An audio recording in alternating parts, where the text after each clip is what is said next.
Hey guys, it is 22 o'clock.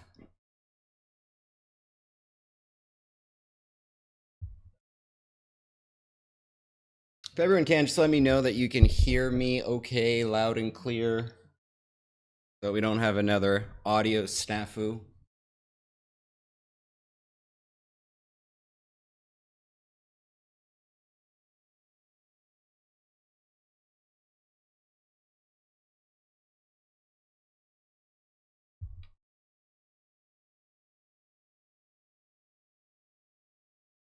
Hey Dawn, can you hear me okay? For anybody to just let me know they can hear me.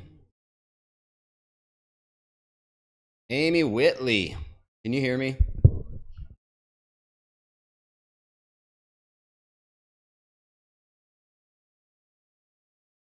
All right, well, I'm gonna go ahead and get started. I don't want to hold Amy up or anything. All right, tonight, topic of conversation is going to start with Satoshis. So, a Satoshi is pretty much the smallest measurement of a Bitcoin that there is out there. To give you kind of a little bit of a visual representation of what this looks like, check this out. So, let me jack this up for you guys a bit so you can see it. All right, so pretty much one Bitcoin is equal to 100 million Satoshis. So, if we were to possibly say that, there's only a finite number of Bitcoins that are out there. There are 21 million of them. It was written into the code.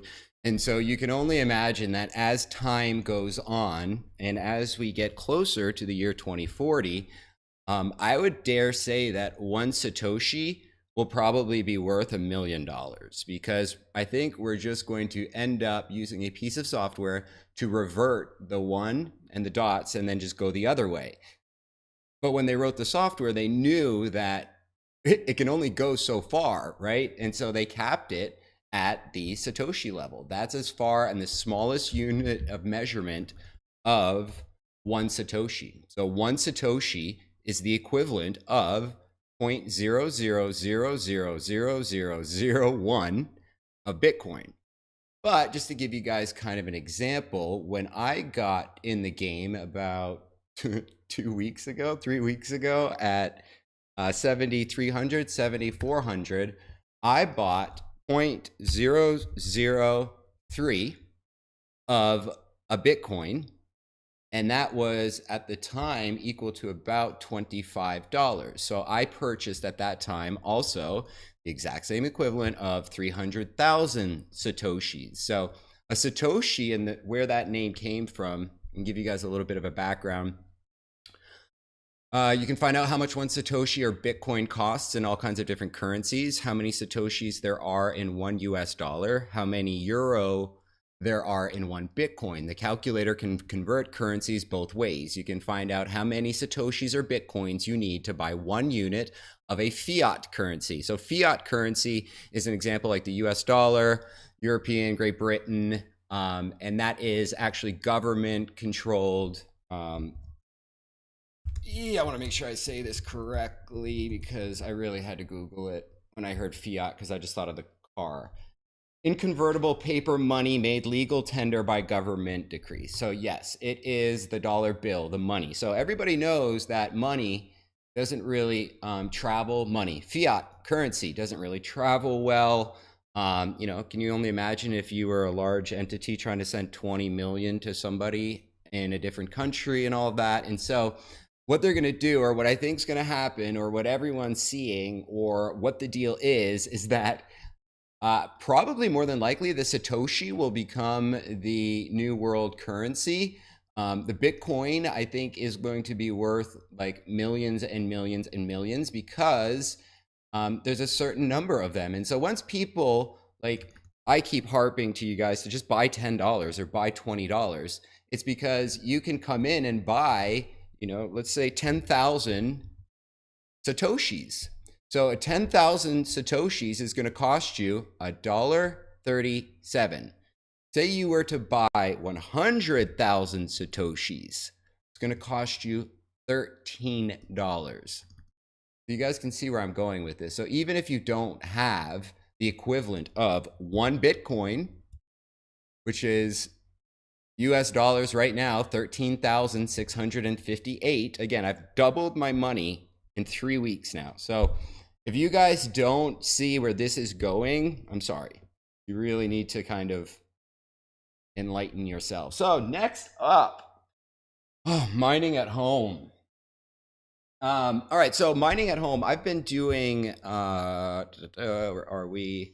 Miner Gate. So I'm pretty much mining right now for little tiny coins, in the sense that I don't have enough computer power to mine Bitcoins. So I am mining pretty much these are like penny stocks, and I'm buying those penny stocks with my electricity. Now, on a business level, if these do not appreciate, no, this wouldn't make sense. I would be at a loss. I'm spending more money right now on the electricity than what these 200 Bytecoins. Like at first I started mining this guy thinking it was Bitcoin. Well, that's actually Bytecoin. So I have 200 Bytecoins. So if we go to Bytecoin to USD, I don't know if anyone's even made a calculator for this yet. No, it's still on the euro. Bytecoin, convert Bytecoin, United States dollars. Yeah, this one will do it. So I have, what, 200 Bytecoin? That's currently worth 51 cents. And it's been running for about 2 weeks now, or a week or two. So, I mean, you can clearly see that it's not, but I mean, this is the exact same thing that I was doing with Bitcoin when Bitcoin came out. And I was like doing this, and I'm looking at it going, ugh, well, that doesn't make sense. That's a waste of money. And I think what we're going to see is that long term, these things might actually increase. So with that being said, let's go check out the coin market cap for today, December 6, 2017. Dun, da, da, da. Bitcoin in the past 24 hours is up again 15%. What do I attribute that to? And what do I attribute all of these downs to? Actually, they're starting to pop up some more greens in here. But I think that overall, mainly this right now is it's a charge of individuals that are coming in. It's the early adopters of technology. It's all of you guys that keep messaging me throughout the day saying, hey, you think that this is going to go somewhere, you want to get started. I think that that's what's causing all of that. Next, just like anything else, it's a market. It's going to run hot, and then it's going to pull back. It's going to consolidate. So, you know, do I expect tomorrow? Yeah, I have a feeling that for the next, at least to like the end of the year and all that, people are piling in right now. The number of Coinbase accounts is insane. Everybody's joining the game day by day, dollar by dollar, Bitcoin by Bitcoin, Satoshi by Satoshi. So yeah, I've got, now if we look at the past 24 hours, Decentraland is up 176%. Einsteinium is up 133%. Monacoin is up. Bitcoin is up 15%, and BitConnect is up 8%. And so that's going to pretty much lead us into the next segment here for this evening. I'm only going to try and make this 20 minutes long here.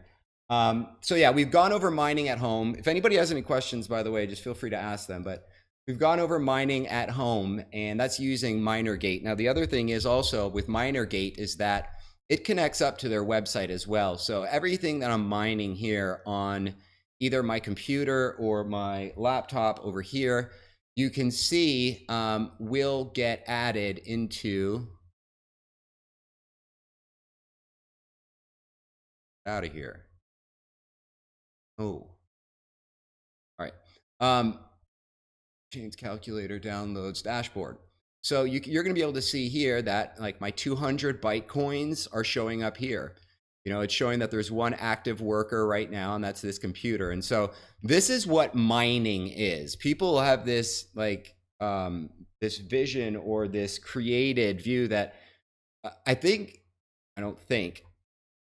that the terminology is coming from mining the free gold that's up in the cloud. So we're putting, anyhow, this is going to be where you can kind of keep track. Now you'll see Monero is another one that I'm mining. Now, one thing to keep in mind again when you're mining is that, especially on this one, I don't do much pool mining, which is where you join your computer power with a bunch of people, and then when a new block is completed, you guys share in the rewards. And so a lot of people do pool mining, especially with Bitcoin. MinerGate will allow for you to mine Bitcoin, but you have to do it from this website. So you cannot do it from your home computer or anything like that. And if you want to mine Bitcoin, it's right here under cloud mining, you have to buy a contract. And you can see that depending on how much gigahertz power, power that you want to throw into the mix is what you get charged, and then you will get paid by the reward that comes out of the block. Anyhow, the point being that for any home enthusiast, this is a great start, MinerGate. This is on the Mac, so you guys may have to check for something that is on PC if that's what you're on. And next, I'm going to talk about Nicehash. So Nicehash, which is an exchange. No, I'm sorry. It wasn't an exchange. They were selling and cloud sourcing or group sharing, just like up in I'm forgetting their name right now. They're up in Iceland, the mining rig up there. But anyhow, the point is, unfortunately, there's been a security breach involving Nicehash website. We are currently investigating the nature of the incident, and as a result, we are stopping all operations for the next 24 hours. Importantly, our payment system was compromised, and the contents of the Nicehash Bitcoin wallet have been stolen. We are working to verify the precise number of Bitcoin taken. Clearly, this is a matter of deep concern, and we are working hard to rectify the matter in the coming days. In addition to undertaking our own investigation, the incident has been reported to the relevant authorities and law enforcement. We are cooperating with them as a matter of urgency. We're fully committed to restoring the Nicehash service with the highest security measures at the earliest opportunity. We would not exist without our devoted buyers and miners all around the globe. We understand that you have a lot of questions, and we ask for patience and understanding while we investigate the causes and find the appropriate solutions for the future of the service. We will endeavor to update you at regular intervals. While the full scope of what happened is not yet known, we recommend as a precaution that you change your online passwords. We are truly sorry for any inconvenience that this may have caused and are committing every resource towards solving this issue as soon as possible. Yeah. So I got asked this question earlier today, what I thought about this. And what do I think about it? I think that this is part of the game, right? This is why when I say on jakestpeter.com that I highly recommend that you purchase some coins, whether it's Bitcoin, whether it's Ethereum, whether it's Litecoin. Those top three are going to be the future gold, silver, and bronze. So you're not going to go wrong probably with either one of those three. And so if you come to my website and click on cryptocurrency at the top under interests, you're going to see that step 1, buy Bitcoin on code Coinbase. Step 2, sit and hodl said Bitcoin, which I consider safer. Step 3 is you can loan your Bitcoin on a BitConnect network. So BitConnect, that guy, Nicehash, there's USI Tech, there's 3, 4, 5 of these different coins that are taking Bitcoin in exchange for their coin, and then they are, for example, BitConnect claims that their robot is out trading all day. Well, no one has actually seen that robot, and like I said, every day when I log into BitConnect and I see my payout, I'm just thankful that we made it another day, because BitConnect and anybody out there on the internet that are claiming to, or that people know have millions and millions of dollars of Bitcoin, they're going to get hacked. it is really bad policy on the web to put out there that you cannot be hacked or that you are completely secure, because the fact is you are not. I want to touch on HODL real quick. HODL is not a misspelling, HODL. I think that it's pretty much initiated from the millennials who hate longer words, or they create words or new words that describe two things at once. So if you click on HODL right here, I'm just going to bring us into here. This is where the word started from. It was on this chat forum, Bitcoin Talk, and it was posted on December 18th in 2013. And so this was 4 years ago. And this guy was clearly drunk. His girlfriend's out banging somebody or something, or he's just making up this crazy story. But the fact is that it's gained a lot of, no pun intended, steam. It has pretty much created this whole word of HODL. And the idea behind it is that, and I'll read this real quick. I typed that twice because I knew it was wrong the first time, still wrong, whatever. The girlfriend's out at a lesbian bar. Bitcoin is crashing. Why am I holding? I'll tell you why. It's because I'm a bad trader and I know that I'm a bad trader. And what he gets into here is that, you know what the fuck they're doing, buyback, you know what? He's saying that I'm not part of the group that knows when to time the market, because in essence, pretty much nobody does. So you can pull back and look at markets at a macro level, or you can zoom into them at a micro level, which is like looking at a chart on the one-day view versus the all-time view. And so what he's saying is that that's not my game. That's not how I'm writing. He goes, those taunt threads saying, oh, you should have sold.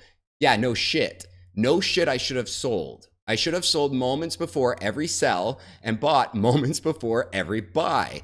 But you know what? Not everybody's as cool as you. You only sell in a bear market if you are a good day trader or an illusioned noob. The people in between, we hold. In a zero-sum game such as this, traders can only take your money if you sell. So the idea here is that you are buying Bitcoin and you are holding it until a Satoshi is worth $1 million. Will that ever happen? I have no clue. But the fact is that we now have a new internet than we did 20 years ago. Now everything is recorded and everything is tracked. So next up, Facebook today. Yeah, they confirmed a... Facebook is jumping on the security privacy wagon, and what's happening is there's a guy that does YouTube videos called Bitcoin Trey. He had 111 Bitcoins stolen right out of his wallet. How did they do that? There's been talk around the boards and around YouTube that the 111 Bitcoins were stolen because the hackers knew somebody over at the phone company. They knew what city he was in. They knew his full name. They managed to get little bits of pieces of information that they needed from the web. Enough information to get the questions answered by the phone company, who more than likely, they switched over his phone number to the hacker's phone, at which time they were able to generate the two-factor authentication codes to get into his Google, where he had his stored keys for his wallet. So again, this is a very, very, very dark, dangerous world. And it is a cat mouse game. It's the tech versus the techier, or the bad guy versus the good guy, or it's a constant a battle almost, so to speak. So anyhow, that's going to be it for today. I want to thank everybody for joining me. Today was December 6th, 2017. And yeah, overall, great day in the market. We're up to 13,814. And we're definitely, in my opinion, going to hit 15,000. No question about it. Not even before the end of the year, in the next probably couple of days. So my name is Jake St. Peter, and have a good night.